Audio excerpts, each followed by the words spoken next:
Shalom and welcome to Talking Torah.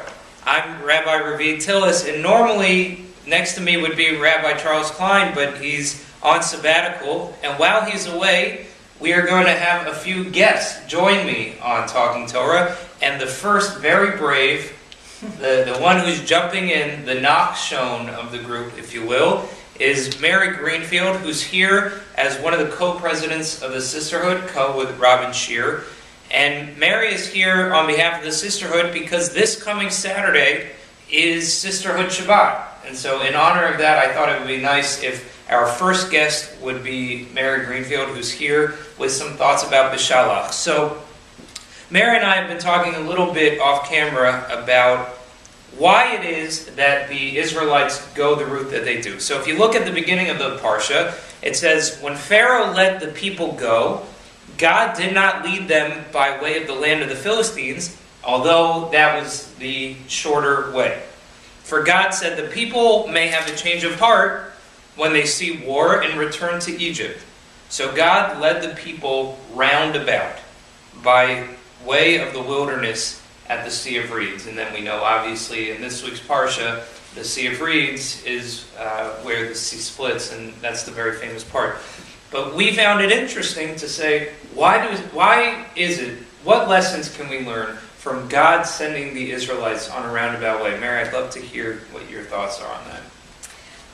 So as we were speaking earlier, I think that sometimes many of us need the longer way in order to take the time to really learn what we need to learn by the time we get there. So there's some value there for us. And for the Israelites, they're coming out of slavery, and they don't see themselves as not slaves yet.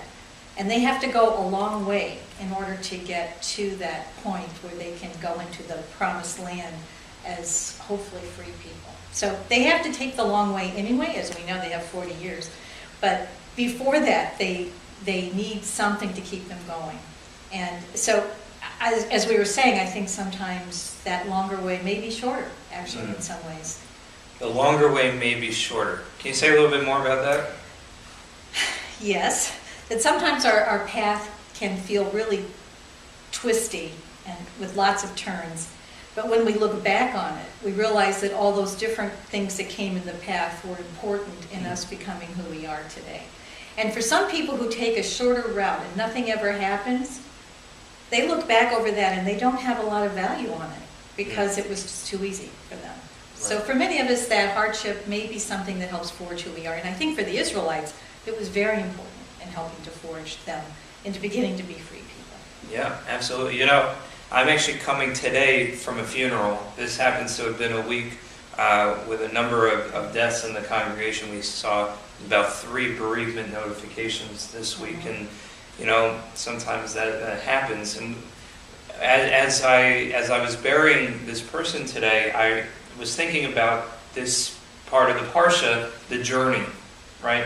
We all know that our lives are going to end in the same place. Everybody's journey ends in the same place. And we kind of hope and pray that the journey will be longer. Right. That will take a longer journey than a shorter journey. Because, yeah, we know where we're going, right? Everybody ends up going the same place.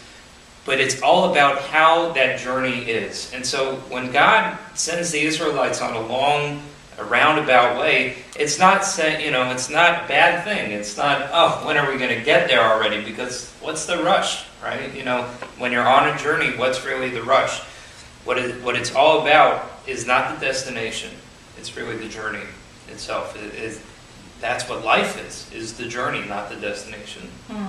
And all those things that happen on the way are important in helping us be who we are. Exactly. Now, I also read an interesting comment that it was that God leads the Israelites, but the Israelites were the ones who have to do the walking. Okay. Which kind of fit here, you know. It's like they have to experience, they have to do the experiences, and they don't even know what they're going to be facing by the time they get on the other side of the Sea of Reeds. And they have to even get across the Sea of Reeds, which they don't even know they're going to have those Egyptians behind them at that point. So they have a lot of journey ahead of them. Right. But he might have actually sheltered them a little bit to get to that point. What do you mean? Well, they didn't have to go by the Egyptian forts or whatever they were, that fortifications to get to Right. where they were going. And they didn't realize that the Pharaoh was going to come after them for a little bit. So they left Goshen on their way to what they saw as the promised land, but they didn't realize what was coming at the Sea of Reeds. I don't think at that point they knew that. Right. No, they didn't. And, when we're on the journey of life, we never know what might be ahead of us, what miracles, what might be ahead of us, and what challenges might come from the past, what might come behind us and catch up with us, and what might be in front of us. But, like I was saying, when we have our minds focused on the journey and appreciating the lessons and the here and now, the present day, that's the way the journey doesn't feel maybe as long. When it's just when you take life one day at a time, it can feel all the while too short, even if the journey itself is very long. So I think that the idea of journey is really a key element in this week's parsha, and I appreciate you having that insight and helping bring it out to the forefront. And I really appreciate you being the first person to come in and try. Rabbi Klein leaves big shoes to fill in this These aren't seat. filled, it's just... Temporary, yeah, right, yeah. But, Yasher Koach, and thank you so much for coming out.